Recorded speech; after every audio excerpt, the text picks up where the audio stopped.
Então, meus queridos, continuando a nossa conversa do vídeo anterior, agora eu vou, de fato, seguir mais de perto o que aparece no livro de vocês. Eu vou aprofundar um pouco mais as propriedades de um data frame, que é uma estrutura de dados particularmente importante para a gente carregar os dados coletados para dentro do R e analisá-los da maneira adequada. Vamos lá? Seguindo aqui, então agora a gente começa de fato a lição, tá na lição 2. A gente vai começar limpando o que a gente escreveu lá, o nosso ambiente global, certo?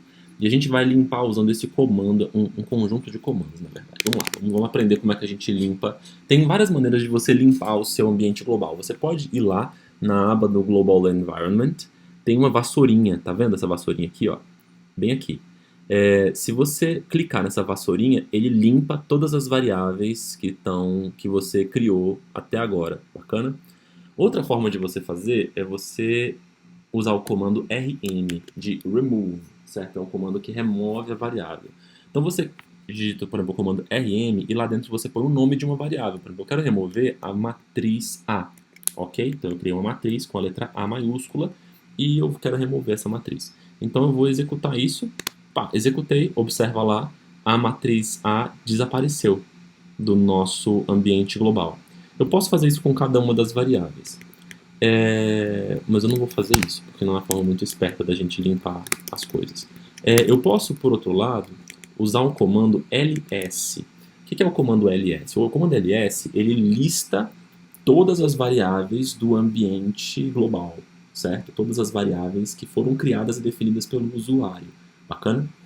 Então, isso que o ls faz.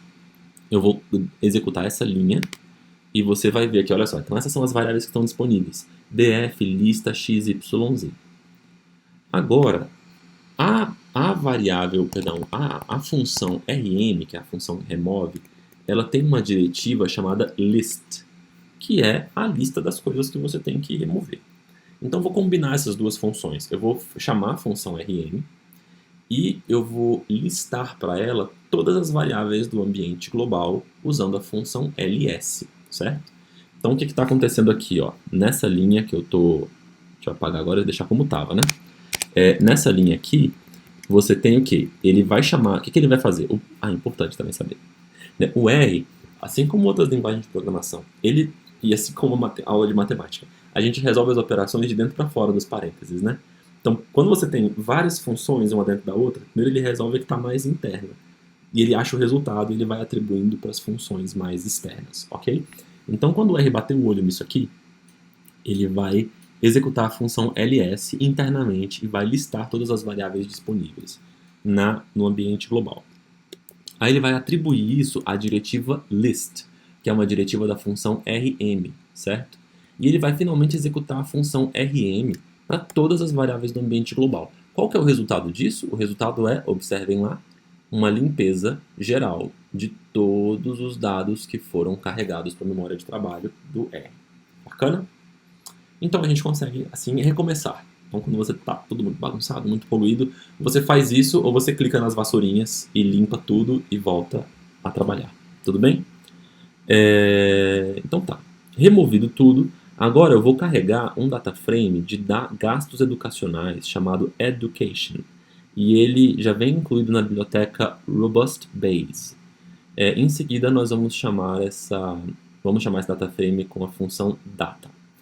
A função data, ela é especificamente voltada para isso, para carregar esses data frames que estão armazenados nas bibliotecas. Então, como é que você chama essa função data? Você chama data, abre parênteses, education é o nome do data frame e ele está armazenado no pacote Robust Base, certo? Quando eu executar isso, a função data vai lá no pacote Robust Base que está instalado e vai procurar o data frame education e vai salvar no meu Global Environment.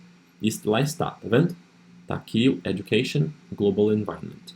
Como esse data frame vem de uma biblioteca, então tem ajuda para ele. Eu posso digitar ali Education, mas só vai funcionar se eu tiver carregado o pacote, a biblioteca Robust Base, que eu não fiz, né? Uma outra forma de vocês fazerem é digitar aqui, né?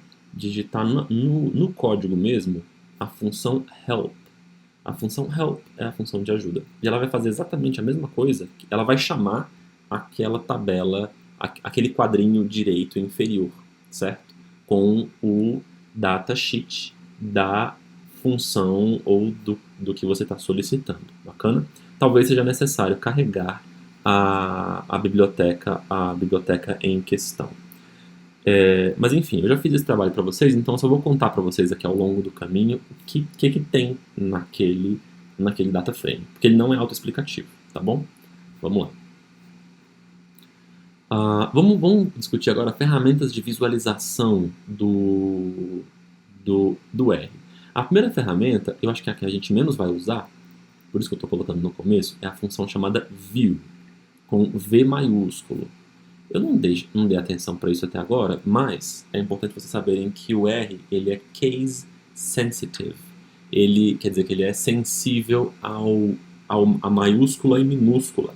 Então, a mesma palavra escrita com uma letra maiúscula ou minúscula é outra palavra para o R, certo? É isso. Então, se você escrever view com letra minúscula, provavelmente não vai funcionar. Bacana? A função view ela é definida com V maiúsculo. Então, se você digitar view, abre parênteses, education, ele vai pensar, vai entender que você quer visualizar a matriz ou o data frame education. E ele vai gerar bem no lugar onde você digitou o código mesmo, ali mesmo na sua frente, ele vai mostrar uma planilha, que é, digamos assim, a maneira como isso aqui está implementado lá no R. Então, o que existe de verdade é um planilhão, um data frame, né? Ele é um planilhão, olha só. Cada linha é uma instância individual, como eu comentei para vocês no vídeo anterior, né? E cada coluna é uma variável diferente. Essas colunas são sempre do mesmo tipo de variável, sempre são do mesmo tipo de variável.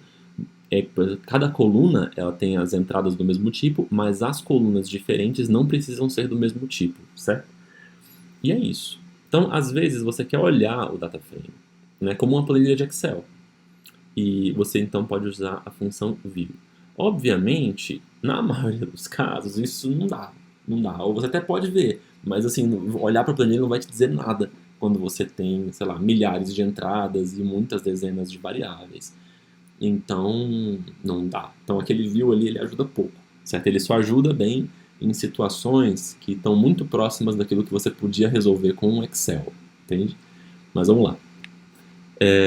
Então, quais são as outras formas da gente visualizar os dados? Bem, a função head, H-E-A-D, ela também mostra a planilha, né? Mas ela vai mostrar só a cabeça, ela mostra só as primeiras linhas. Via de regra, ela mostra as 6 primeiras linhas. Você pode mostrar as 10 primeiras linhas, as 15 primeiras linhas, as 3 primeiras linhas, isso é totalmente customizável, certo? Mas por padrão, ela vai mostrar as 6 primeiras linhas do seu data frame. Bacana? E às vezes é só o que a gente quer mesmo, a gente quer só dar uma olhadinha no início do data frame. Então eu vou digitar aqui Head Education, vou executar. Apareceu aqui, tá vendo? Ó? Essa é aquela mesma planilha que vocês viram lá atrás, só que limitada às 6 primeiras linhas, às 6 primeiras instâncias individuais, certo? Uma outra forma de vocês visualizarem o data frame é usarem a função str. A função str de structure, ela mostra a estrutura, né? Então lembra que todos os dados aqui eles são dados estruturados. O dado mais simples é um vetor atômico, e ele é uma estrutura de dados. Bacana? Então, quando você digita str e o nome da variável, certo? Você está perguntando para o R me mostra como que isso está estruturado, sem me mostrar necessariamente as entradas, certo? E é isso que a função str faz. Ela é muito útil. Então, eu digito str education e olha só o que ele publica. Education é um data frame, bacana, com 50 observações, ou seja, 50 linhas, 50 instâncias individuais, 50 observações de 6 variáveis. Então, ele é um data frame de 50 linhas e 6 colunas. A primeira coluna se chama state. Esse é o nome da variável, tá vendo? E vem do lado de um cifrão, que é o que a gente usa para chamar a coluna, na verdade. Então, a coluna state é um fator, eu vou discutir com vocês já que é um fator, e os níveis do fator são AK, AL, AR, que são as siglas das unidades da federação nos Estados Unidos, certo? Já vou discutir com vocês direitinho o que é um fator.